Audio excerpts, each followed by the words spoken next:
எல்லோரும் எப்படி இருக்கீங்க?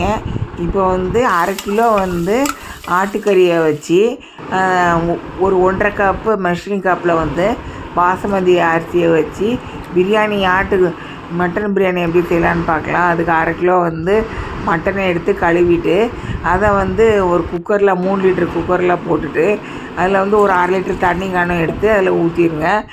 மெஷரிங் கப் இல்லாதவங்க ஜூஸ் பாட்டிலில் 1/2 லிட்டர் ஜூஸ் பாட்டில் எடுத்து அது 1/2 லிட்டர் தண்ணி எடுத்து ஊற்றிட்டு உப்பு ஒரு டீஸ்பூன் போட்டுக்கோங்க. அதுக்கப்புறம் 2 மிளகா வத்தல் போட்டுக்கோங்க.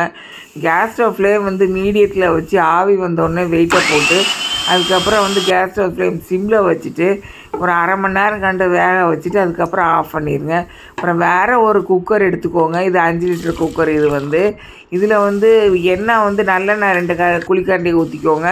அதுக்கப்புறம் ஒரு 2 பெரிய வெங்காயம் சாப்பரில் போட்டு சாப் பண்ணி அதை அதில் எடுத்து போட்டுட்டு உப்பு 1 டீஸ்பூன் இல்லைன்னா உங்களுக்கு தேவைக்கேற்ப போட்டுக்கோங்க.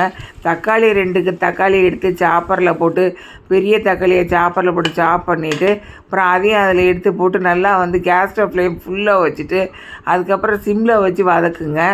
நல்லா அந்த இது மசாலா அரைக்கிறதுக்கு பெரிய கப்புக்கு மெஷரிங் கப்புக்கு 6 பச்சை மிளகாவும் சின்ன கப்பு மெஷரிங் கப்புக்கு 2 பச்சை மிளகாவும் எடுத்துக்கோங்க. அப்புறம் இஞ்சி ஒரு சின்ன துண்டு எடுத்துக்கோங்க. அப்புறம் பூண்டு ஒரு 3-4-5 பல் எடுத்துக்கோங்க. கரம் மசாலா எடுத்துக்கோங்க. அதுக்கப்புறம் எல்லாத்தையும் எடுத்து அரைச்சி எடுத்துக்கோங்க. இந்த கரண்டியால் ஒரு 50 ml கண்டு தயிர் எடுத்து அதில் ஊற்றி அதை நல்லா மிக்சியில் போட்டு அரைச்சி எடுத்துக்கோங்க. வெங்காயமும் தக்காளியும் இந்தளவுக்கு வதங்கணும். இதான் பதம். இந்த பதம் வர்ற அளவுக்கு வெங்காயத்தையும் தக்காளியும் வதக்கிடுங்க. அதுக்கப்புறம் அரைச்சி வச்ச மசாலாவை அதில் போட்டுட்டு அதுக்கப்புறம் அதையும் கேஸ் ஸ்டவ் ஃப்ளேம் சிம்மில் வச்சுட்டு இதுதான் பதம். அந்த பதம் வர்ற அளவுக்கு நல்லா அந்த மசாலாவையும் வெங்காயம் தக்காளியும் நல்லா வதக்கி எடுத்துக்கோங்க. நல்ல எண்ணெய் தெளிஞ்சு வர்ற அளவுக்கு. இது ஆச்சி சமையல் தமிழ். இது சப்ஸ்கிரைப் பண்ணுங்கள். நன்றி.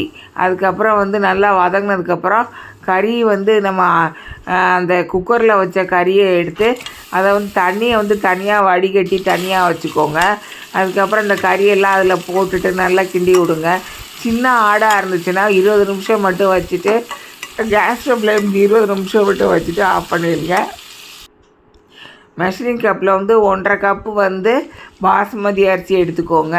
அதை நல்லா கழுவிட்டு அந்த ஃபில்டரில் வச்சு ஃபில்டர் பண்ணிவிட்டு அதுக்கப்புறம் அதில் போட்டுருங்க. எந்த அளவுக்கு கப்பில் அரிசி எடுத்தீங்களோ பாசுமதி அரிசி அதே அளவுக்கு அது 2 பங்கு டபுள் த அமௌண்ட் தண்ணி எடுத்து ஊற்றிக்கிடுங்க. உங்களுக்கு வேணும்னா இந்த ஃபுட் கலர் எடுத்து போட்டுக்கோங்க.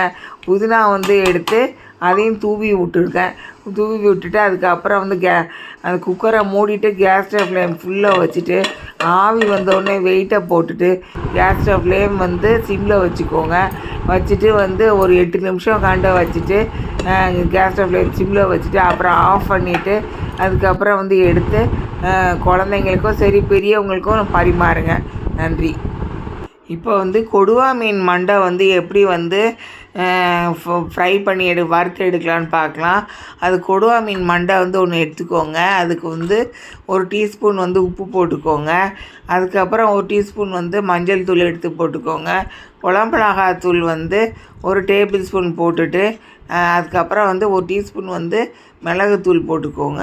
அதுக்கப்புறம் எல்லாம் நல்லா கையால் நல்லா பரட்டி எடுத்துக்கோங்க. பரட்டி எடுத்துகிட்டு அதுக்கப்புறம் எண்ணெய் ஒரு கடாயில் ஊற்றி வச்சுருங்க. அதில் கேஸ் ஸ்டவ்வில் மீடியத்தில் வச்சுட்டு அந்த நல்லா கொதித்து வந்ததுக்கப்புறம் அதுக்கப்புறம் அந்த கொடுவா மண்டையை எடுத்து அதில் போட்டுருங்க. நல்லா கொதித்து வந்ததுக்கப்புறம் தான் எண்ணெய் நல்லா கொதித்து நல்லா ஆவி மாதிரி வரணும். நல்லா வந்ததுக்கப்புறம் போட்டால் தான் நல்லா வறுத்தா இதாக இருக்கும். கேஸ் ஸ்டவ் ஃப்ளேம் மீடியத்தில் வச்சுருங்க கடைசி வரைக்கும். அப்புறம் 2 பக்கம் நல்லா வறுத்தி எடுத்துகிட்டு அதுக்கப்புறம் எடுத்து தட்டில் வச்சு குழந்தைங்களுக்கு கொடுங்க. பெரியவங்க உடம்பு நல்லா இருந்தால் பெரியவங்களும் சாப்பிடுங்க. இதை மாதிரி சமைச்சி சாப்பிட்டுட்டு உங்கள் கமெண்ட்ஸை எனக்கு அனுப்புங்க. நன்றி.